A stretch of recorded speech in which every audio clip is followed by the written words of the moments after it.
बजे 10 शहर में आपका स्वागत है। आपके साथ मैं हूं रीना गौरव। 10 बजे 10 शहर में दिन भर की सबसे असरदार खबरें, वो भी निष्पक्ष अंदाज में। पठानकोट हमले के तार मलेरकोटला तक जुड़ते हुए दिखाई दे रहे हैं। मलेरकोटला से एक मोबाइल विक्रेता को गिरफ्तार कर पठानकोट पुलिस ने कोर्ट में पेश किया, जहां से उसे 2 दिन के पुलिस रिमांड पर भेज दिया गया है। पुलिस के मुताबिक आरोपी ने पठानकोट से पकड़े गए संदिग्ध जासूस इरशाद को बिना आईडी प्रूफ के मुहैया कराया था मोबाइल सिम। पठानकोट एयरबेस पर हुए हमले का दर्द अभी देश भूला नहीं है, और जब तक इस हमले के दोषियों को उनके अंजाम तक नहीं पहुंचाया जाएगा, तब तक इस दर्द को भुलाया भी नहीं जाएगा। हमले की जांच कर रही एनआईए लगातार इसी कोशिश में जुटी है कि जल्द से जल्द हमले के लिए जिम्मेदार हर एक दुश्मन को बेनकाब किया जाए। इसी सिलसिले में जांच एजेंसियों के हत्थे चढ़ा मलेरकोटला का एक दुकानदार, जो एक टेलीकॉम शॉप का मालिक है, और उस पर आरोप है पठानकोट से गिरफ्तार किए गए संदिग्ध इरशाद को बिना पहचान के सिम कार्ड बेचने का, जबकि ये सिम किसी और महिला के नाम पर रजिस्टर है।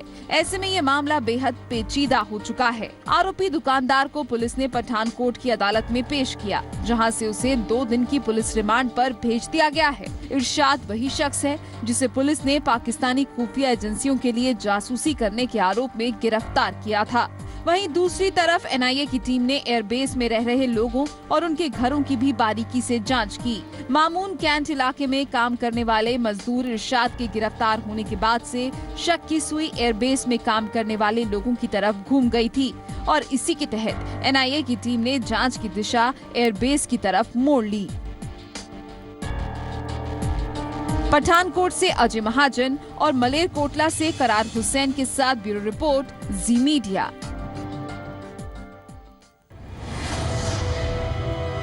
सुखबीर बादल दिल्ली के एक होटल में सिख समुदाय के लोगों से रूबरू हुए, जहां सिख समुदाय से जुड़ी शख्सियतों और डीएसजी-एमसी के नुमाइंदे भी पहुंचे। सुखबीर बादल के इस कार्यक्रम को 2017 के पंजाब विधानसभा और डीएसजी-एमसी के चुनाव के साथ जोड़कर देखा जा रहा है।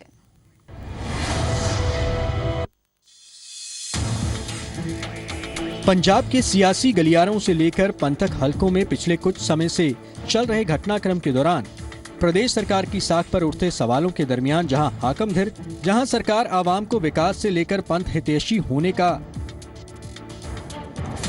वहीं दिल्ली में सिख भाईचारे के साथ खास तौर पर रूबरू होने पहुंचे डिप्टी सीएम सुखबीर बादल ने कुछ चुनिंदा शख्सियतों के सामने सूबे के विकास को लेकर और विरोधी पार्टियों की तरफ से सूबे में लगाए जा रहे आरोपों पर जवाब दिया। इस दौरान कांग्रेस उनके निशाने पर रही। राहुल गांधी पंजाब है, ठीक है, राहुल गांधी को बोलना तो आਉਂਦਾ नहीं, उन्हें जो कागज पे लिख के देते हैं वो पढ़ देते। ड्रग एडिक्ट ने सर्वे किया, उन्होंने देखे कि 70% जो लोग ड्रग्स लेते हैं वो यूथ है। एंड ये कि 70% पंजाब के यूथ कल्ले ड्रग्स एडिक्ट लेते हैं, वो नौजवान ही ड्रग्स लेने, थोड़े ने थोड़े लेने। ते हुण उन्होंने पूरे पंजाब राहुल गांधी को बनाता स्लिप ते उन्हें आ तो देखा नहीं ये कल्ले ड्रग एडिक्ट्स का सर्वे है। उन्हें स्पीच कहता 70% यूथ पंजाब दे ड्रग्स लेते हैं। एक मैं कांग्रेसी हूं, सिखा असि अकाली दल वाले तरह सीधे we are straightforward whatever we mean to say. जेडे ओपोनेंट आजकल सोशल मीडिया ने 5 बंदे बिठाए 24 घंटे गाना कटन वास्ते, रोज कितना लोग लुटे गए, मारे गए, लोग बड़ी जल्दी पता की हो रहा। These are actual facts. Deputy CM ने विरोधी पार्टियों की तरफ से सूबे के आर्थिक तौर पर दिवालिया होने के लगाए जा रहे आरोपों पर भी खुलकर जवाब दिया, और उन्होंने कहा कि अकाली दल की सरकार के दौरान पंजाब की आमदनी में इजाफा हुआ है। We have doubled and tripled the revenues पिछले 5 साल से। रेवेन्यू ट्रिपल करके ही तुम देखोगे कि डेवलपमेंट अच्छी कितनी की है। कांग्रेस के टाइम पूरे 5 साल 36,000 करोड़ सी, साढ़े अगले 5 साल 68 डबल, वो तो उत्ते 4 साल 98 go up to more than 1 lakh crore. This is the difference how we have been able to manage our finances of a state। तो दूसरा प्रॉफिट है कर्जाई करता ही सरकार। कि लोन बड़े ले लेनी, प्रॉपर्टियां बेचतियां जी, लोन हो गया, बड़ा प्रोपेगेंडा सोशल मीडिया ते कीता। पहली गल मैं सारा दसना चाहना है, loan, productive loan is good. Loan के बगैर कोई सरकार नहीं चलती, कोई फैक्ट्री नहीं चलती, कोई बिजनेस नहीं चलता। But you should have the capacity to repay, because growth is stimulated by loans. But you should not be paying using loans to pay off your current liabilities, even salaries and everything, but it should be productive infrastructure वास्ते। उप मुख्यमंत्री सुखबीर बादल के इस दौरे को 2017 के चुनाव सरगर्मियों के तौर पर देखा जा रहा है। सद्भावना रैलियों से शुरू हुई यह सियासी कसरत अब प्रदेश की हदों से बाहर निकल चुकी है और निशाने पर है मिशन 2017। राजन शर्मा, जी मीडिया, दिल्ली। पंजाब में हुए बेअदबी मामले पर डिप्टी सीएम सुखबीर बादल ने अहम बयान दिया है। उन्होंने कहा कि इन मामलों के पीछे की वजह से उन्हें काफी दुख पहुंचा है। पंजाब में हुए बेअदबी मामले के बाद बने हालातों को लेकर कई तरह के सवाल उठे। अब इस मामले पर प्रदेश के उप मुख्यमंत्री ने बड़ा बयान दिया है। दिल्ली में सवालों का जवाब देते हुए उन्होंने कहा कि ऐसे मामलों के पीछे की वजह से उनको गहरा दुख लगा है। 7 या 8 जगह ते इंसिडेंट होया, बेअदबी की उसे गुरुद्वारा साहब ने गलत की। उन्होंने पूछा कि तू क्यों किया, दसा कि कहता जी इतने कोई मत्था तो टेकन होता नहीं, कोई रुपया देखता, कोई ठाणी देता, मेरे कोई बंदा नहीं, मैं सिर्फ बेअदबी करके पाठ होगा, चंगे पैसे आ जाए। सिख नहीं की आप होर दूजे की कहोगे। बरगाड़ी बेअदबी मामले की जांच को लेकर भी डिप्टी सीएम खुलकर बोले। उन्होंने कहा कि पंजाब पुलिस की तरफ से की गई शुरुआती जांच और गिरफ्तारियां सही थी, जबकि मामले पर सियासत गर्म होने के बाद प्रदेश सरकार ने जांच सीबीआई के हवाले की और जो नतीजे सामने आएंगे वे प्रदेश पुलिस की थ्योरी को सही साबित करेंगे। क्योंकि पॉलिटिक्स एडी लोग खेडन लग गए, असि क्या जैसी सही बंदा भी सामने करांगे तो बनता नहीं। तो that is the reason and CBI थोड़े सामने आऊगा कि जिस डायरेक्शन जैसी कैसी उसी डायरेक्शन सारा कुछ चल रहा है एंड ਇਹਦੇ ਵਿੱਚ आउटसाइड हैंड भी है। मैं बरगाड़ी बेअदबी मामले और इसके बाद सरकार की तरफ से उठाए गए कदमों ने सरकार की मुश्किलें बढ़ा दी थी। प्रदेश सरकार ने सीबीआई को जांच सौंपी हुई है और अब सबकी नजरें उसी पर टिकी हैं। राजन शर्मा, जी मीडिया, दिल्ली। दिल्ली में अमित शाह के साथ हुई पंजाब कोर कमेटी के नेताओं की बैठक के बाद पंजाब बीजेपी अध्यक्ष कमल शर्मा ने बताया कि मीटिंग में कई अहम मुद्दों पर चर्चा की गई। मैंने आपको कहा कि जब प्रदेश की कोर कमेटी बैठती है तो किसी एक विषय पर चर्चा नहीं होती। किन किन विषयों पर यही बताइए। पॉलिटिकल सीन पर चर्चा हुई, गठबंधन पर चर्चा हुई, सरकार की कारगुजारी पर चर्चा हुई, पार्टी के बारे में भी चर्चा हुई। तो मतलब मैं मानता हूं कि सब कार्यकर्ता, जिसमें नवजोत सिंह सिद्धू भी हमारे श्रेष्ठ कार्यकर्ता हैं, पार्टी उनके लिए जो भूमिका तय करेगी वो करेंगे। देखिए, गठबंधन के विषय में चर्चा हुई है, बाकी हाईकमान तय करेगी। हमारे खास कार्यक्रम डायरेक्ट विद दिनेश में कैबिनेट मंत्री अनिल जोशी ने अकाली बीजेपी संबंधों में तालमेल की कमी को लेकर कई सवाल खड़े किए, जिस पर अकाली दल की प्रतिक्रिया आई है। क्या अकाली दल बीजेपी गठजोड़ में वो कॉन्फिडेंस है जो कि 2012 और उससे पहले था, एक साथ एकजुट होकर 2017 का चुनाव लड़ने के लिए? हाँ, इसमें थोड़ी कमी जरूर है, क्योंकि वो तालमेल की कमी है, कम्युनिकेशन की कमी है। जी पंजाब हरियाणा हिमाचल के खास कार्यक्रम डायरेक्ट विद दिनेश में कैबिनेट मंत्री अनिल जोशी के इस खुलासे ने अकाली बीजेपी गठबंधन के उलझे हुए धागों को लेकर कई सवाल खड़े कर दिए थे। हर तीखे सवाल का सामना कर रहे अनिल जोशी की तरफ से उठाए गए सवाल पर प्रतिक्रिया भी सामने आई है और सांसद प्रेम सिंह चंदूमाजरा ने दलील दी है कि दोनों पार्टियों में किसी भी तरह का कम्युनिकेशन गैप का सवाल ही पैदा नहीं होता। अनिल जोशी इससे पहले भी सहयोगी अकाली दल की कार्यप्रणाली पर सवाल खड़े करते रहे हैं। जब से नई टीम ने अपना चार्ज लिया है। जैसे पहले सरदार प्रकाश सिंह बादल थे, वो सारे डिसीजन वो लेते थे, अब पावर सेंटर 2 हो गए। अब 2 पावर सेंटर हैं, इसलिए दुविधा रहती है, उधर जाना है उधर जाना है, मीटिंग उधर भी होती है उधर भी होती है, और कम्युनिकेशन बीजेपी का भी कम हुआ है। मेरा ख्याल है महीने में 2-2 बार कैबिनेट की मीटिंगें होती रहती हैं। कैबिनेट मंत्री का तो हर 24 घंटे माननीय सीएम साहब से राब्ता होता है, कोई प्रॉब्लम नहीं है कम्युनिकेशन की, और अगर कमी हुई तो दूर कर लेंगे।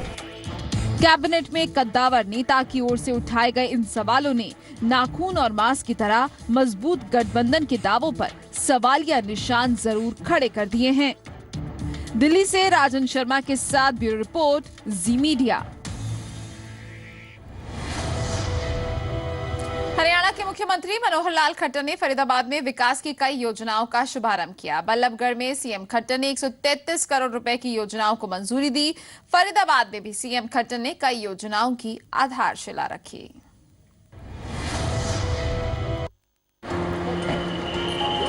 हरियाणा के मुख्यमंत्री मनोहर लाल खट्टर शनिवार को फरीदाबाद और बल्लभगढ़ के दौरे पर रहे।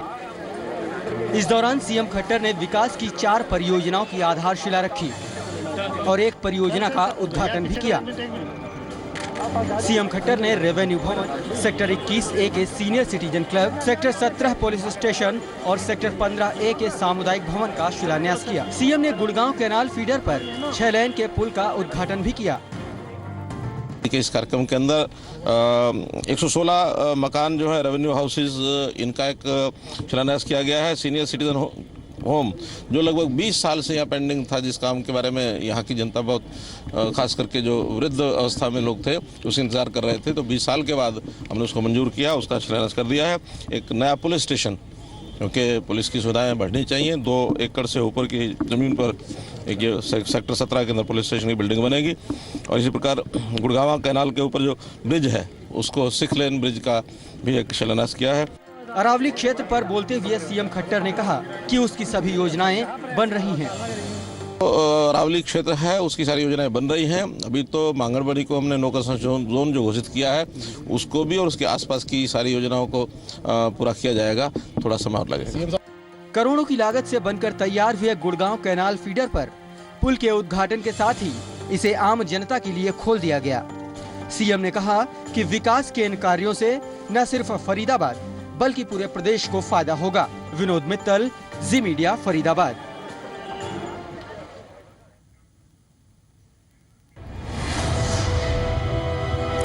सांसद राजकुमार सैनी ने एक बार फिर जाट आरक्षण को लेकर जाट समुदाय के खिलाफ आग उगली है। साथ ही सांसद सैनी ने केंद्रीय मंत्री बीरेंद्र सिंह पर भी निशाना साधा।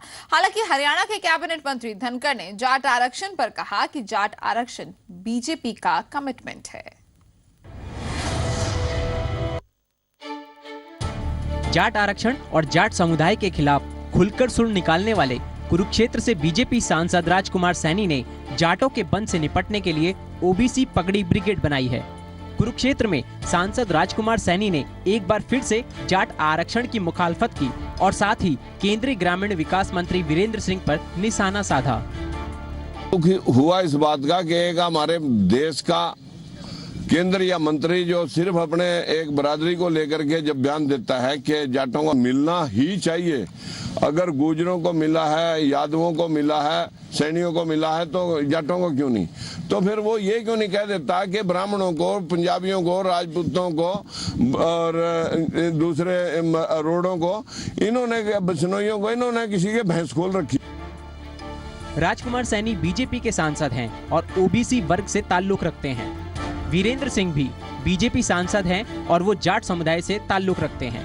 सैनी के वीरेंद्र सिंह पर दिए गए बयान पर जब धनखड़ की प्रतिक्रिया जाननी चाहिए तो वो साफ बसते नजर आए। राजकुमार सैनी सांसद हैं आपकी पार्टी से, उनका बयान आया कि जो केंद्रीय मंत्री हैं वीरेंद्र सिंह जिस पार्टी में रहते हैं उस पार्टी का बंटारा कर रहे हैं और दोबारा से अब कांग्रेस में जाएं। No comment. सैनी के बयान पर भले ही धनखड़ बचते नजर आए, लेकिन जाट आरक्षण पर उन्होंने पार्टी का रुख जरूर साफ किया। की जरूरत नहीं है, भारतीय जनता पार्टी का कमिटमेंट है जाटों को आरक्षण। जाट आरक्षण बीजेपी के लिए बड़ी सिरदर्दी साबित हो रहा है।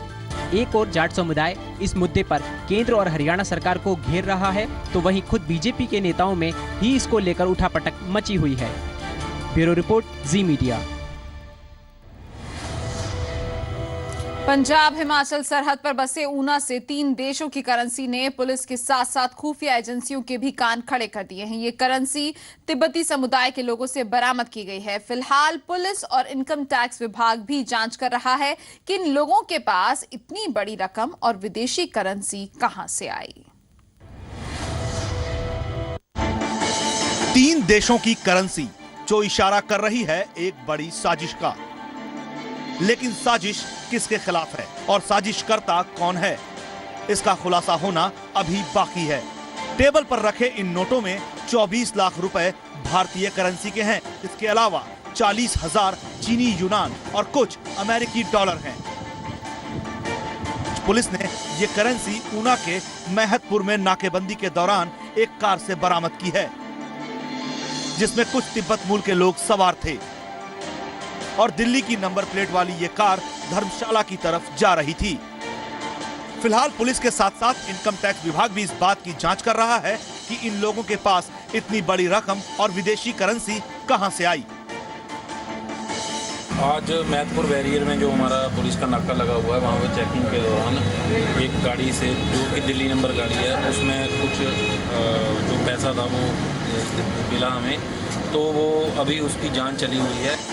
शुरुआती तफ्तीश में सामने आया है कि ये रकम किसी तिब्बती मठ में चढ़ाई जानी थी, लेकिन इससे पहले भी तिब्बती लोगों से 1 करोड़ की रकम मिलने का मामला सामने आया था और मामले की जांच के दौरान तिब्बती धर्मगुरु करमापा लामा का नाम भी सामने आया था।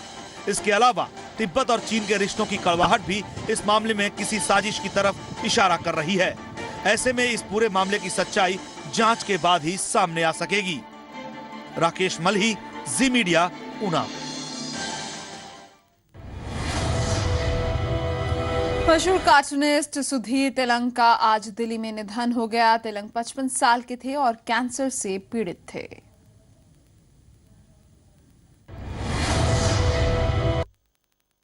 सुधीर तेलंग पिछले 2 साल से कैंसर से जूझ रहे थे।